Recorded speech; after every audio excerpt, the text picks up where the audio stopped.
entender esta idea del trauma de la humanidad entera, habría que recurrir a una especie de categoría arquetípica o a esta idea como de que la humanidad entera es un solo hombre, como si todos de alguna manera fuéramos el Adán primordial que se extiende a sí mismo en los individuos, pero todos participamos de este arquetipo que al parecer no es un arquetipo congelado más allá del tiempo, sino que existe en la historia y cambia. Ujú. No es eh, una idea eterna, platónica, libre del mundo de la generación y el cambio, sino que esta eh, unidad del género humano eh, se experimenta en la historia con un proceso evolutivo cambiante que sin embargo, en el cual sin embargo existe toda la historia, ¿no? O sea, existe desde el principio del tiempo en el cuerpo del ser humano. O sea, Ujú. en tu cuerpo y en mi cuerpo están todo lo que habrían experimentado todos los seres humanos, incluyendo esta sensación de trauma que nosotros seguimos reactuando, como dices, repitiendo, ¿no? Esta compulsión, ahora infringiendo eh, esto hacia la naturaleza. Ujú.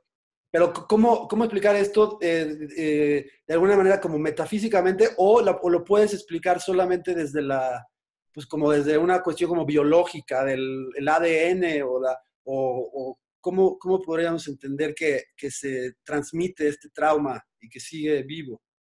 Pues hay modelos de explicación que son científicos que están diciendo que el trauma eh, pasa a nuevas generaciones mediante el esperma y está así en la materia genética, el trauma, ¿no? Eso están diciendo. Entonces puedes quedarse con explicaciones biológicas.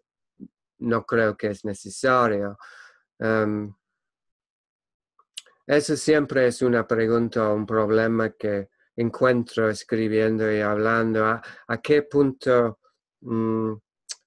dónde está la línea entre explicaciones físicas y explicaciones psicológicas y explicaciones metafísicas? No es clara, ¿no? Por una persona esta es metafísica, por otra persona es psicológica, ¿no? Depende del punto de vista de cada persona. Y cuando estás diciendo que el ser humano o la humanidad es uno, para mí eso es un hecho, ¿no? Pero tengo que recordar que para la gente que tal vez escucha esta conversación, eso es un salto, ¿no? No es algo que pueden entender ni creer porque suena metafísica, pero para mí es un hecho, ¿no? Estamos en una tierra, ya sea redonda o plana, no me importa, pero estamos en un solo, uh, Y la especie. lo que vamos a llamarlo, ¿no? Pero estamos todos juntos, estamos todos parte de una naturaleza y estamos todos conectados. Y también estamos conectados a los ancestros, ¿se llaman? Ancestros. Sí. Ah, estamos tú eres una continuación de tus padres y de tus grandpadres y yo igualmente, ¿no? Hay un continuum ahí.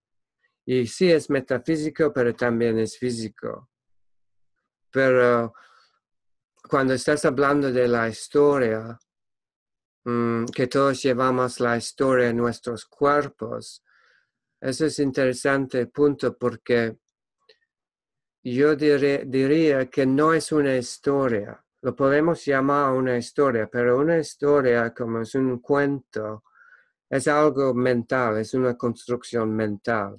Y si piensas en ese mismo momento, solo este momento, todo lo que está sucediendo en tu ambiente, en la mía y en la tierra total y luego en el universo, todo lo que está sucediendo solo en este mismo momento, nunca puedes reducir eso a una historia, ¿no? No es posible. Y eso es la realidad, ¿no?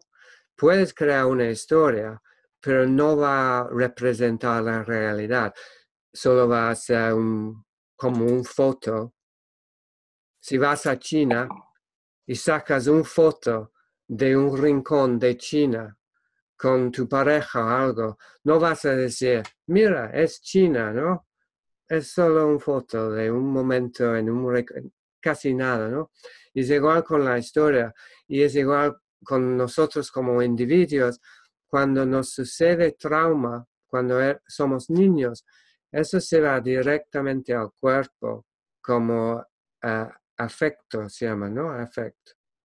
El afecto. Sí, afecto es lo que es como el cuerpo recibe y recuerda experiencia. No es una historia.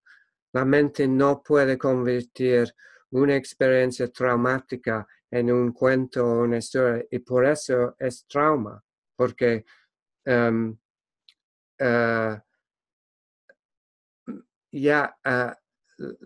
cuerpo mismo no puede asimilarlo.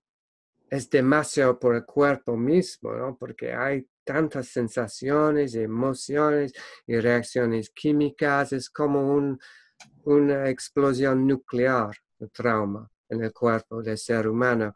Y para mi opinión, la mente está creada como una defensa contra ese trauma, como una barrera. Y luego la barrera crea una zona cuarentena, ¿no? Cuarentena del trauma y del cuerpo. Y en esa misma zona de cuarentena ya podemos contar historias, porque eso es lo que la mente hace. Y la historia que cuenta la mente es una historia sobre el trauma para convencernos que entendemos más o menos lo que sucedió. O es un cuento que no tiene nada que ver con el trauma, que es solo una distracción, como un cuento de hadas, que estoy como Whitley Strieber con sus visitas y se va y está con seres trascendentales y tal. Mientras tanto su cuerpo está recibiendo trauma horroroso a las manos de seres humanos, ¿no? Eso es solo un ejemplo, pero lo que sea, el punto es, esa zona de la mente es donde surgen las cuentas y esa es la historia, para mi opinión. Es un cuento, ¿no?